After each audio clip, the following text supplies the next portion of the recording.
the Zeiss Ikon TK5, in this case the one with serrated fingerpins, and yeah, pretty nice lock, basically the little brother of the SK6 Sperrwelle, and yeah, pretty tricky lock.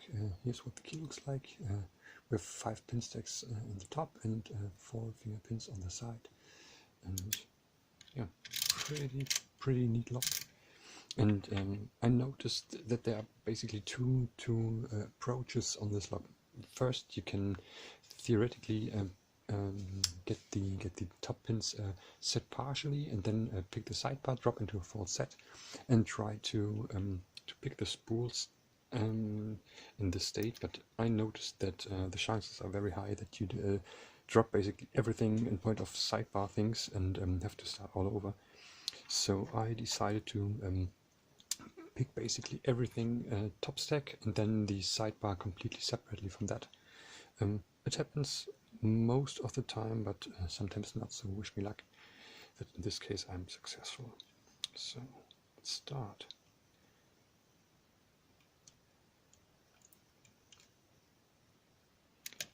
So you don't get really any counter rotation when you're doing this. Basically small amount. Let's just get the first pin set here.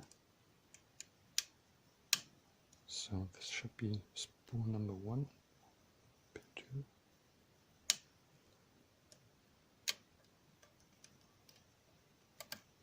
So back to 1. So 3 feels good. 4 feels also good. So number 5. Crunchy, not really binding, so let's go back to 1.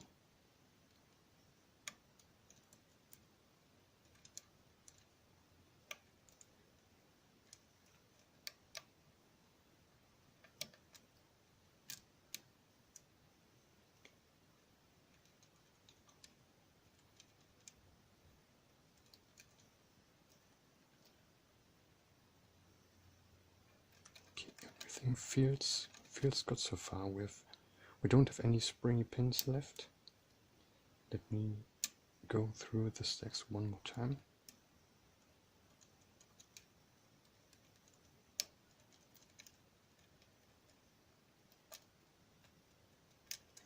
Okay, let's switch the tools to a tiny mini flag here, and the sidebar should bind now very tightly. Slows 2, slow 3, slows. Fingerpin 4 is binding very tightly. So I lifted it a bit and just did the pull motion at the same time. Let's go now to fingerpin number 3. The same here.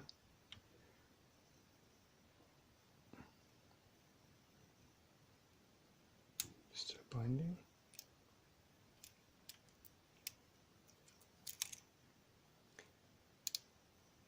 One again, 2 is binding, not really, just a little bit. Maybe it slipped into position.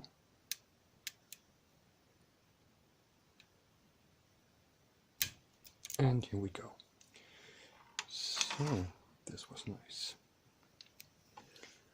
As you can see. Okay, I have a key. Let's look back up. I have to admit, oh, sorry, loud noise.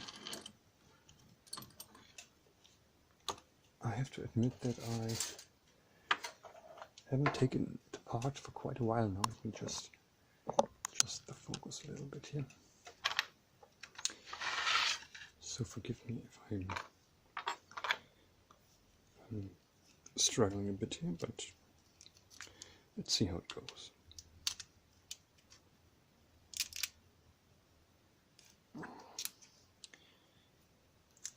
Okay, spring clip off. So now the cam should just fall apart into 2 pieces. And here we go. So I have a key. Let's pop it in. And you need a hollow follower for this, because the Zeiss Ikon has typically these in reduced diameter tail pieces here. No extension in this case, so I don't have to fiddle around with anything. So keys in, so fingerpins stay in. But the sidebar, that was close. Okay.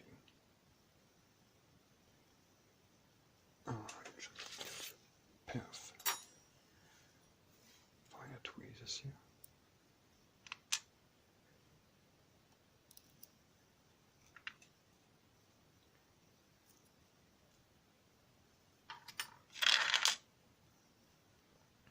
So, as expected, it is slightly mastered.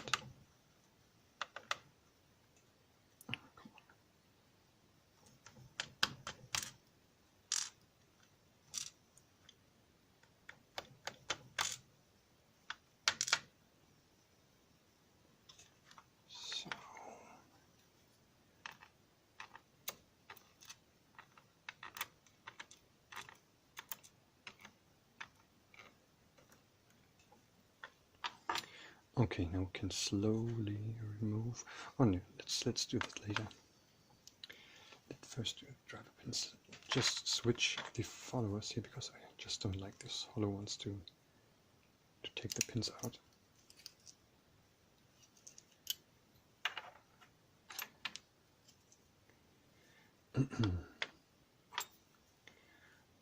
Okay.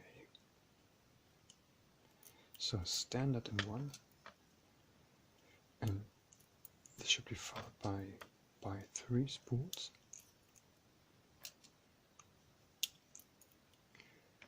Go and whoop, 1 standard again in the rear.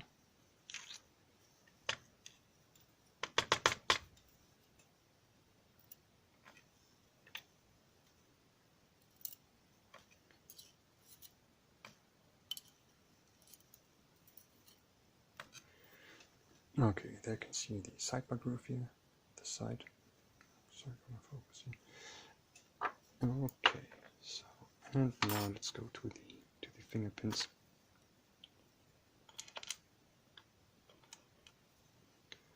So flip it around.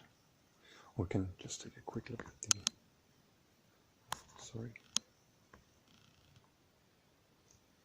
the gates here. And just to have a quick look how this works. The key basically turns and lifts the fingerpins. Pretty neat mechanism.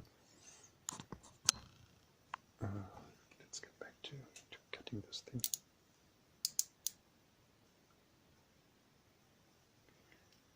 Okay.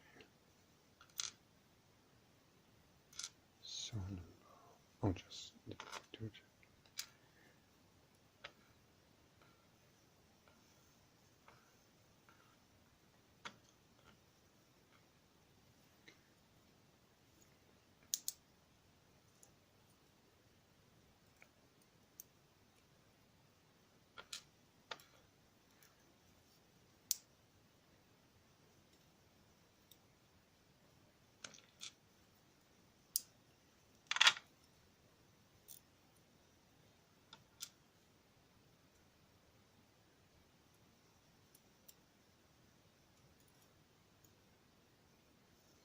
Come on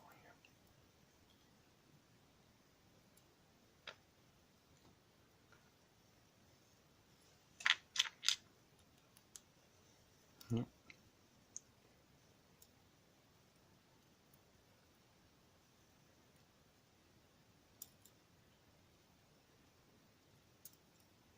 And here we go. Okay, so the core sidebar groove with here the slots for the fingerpins. Yeah, let me give you a little close up of everything. So there you can nicely see the serrations on the fingerpins. Okay, sorry. There's the sidebar springs, and I love the Zeiss Ikon spools with their kind of tapered ends. They really like to stay in between the shear lines. So when you set the spool, you mostly have to give them a second push to get them above. So yeah, pretty neat system and a very fun look. Yeah, thanks for watching and see you next time.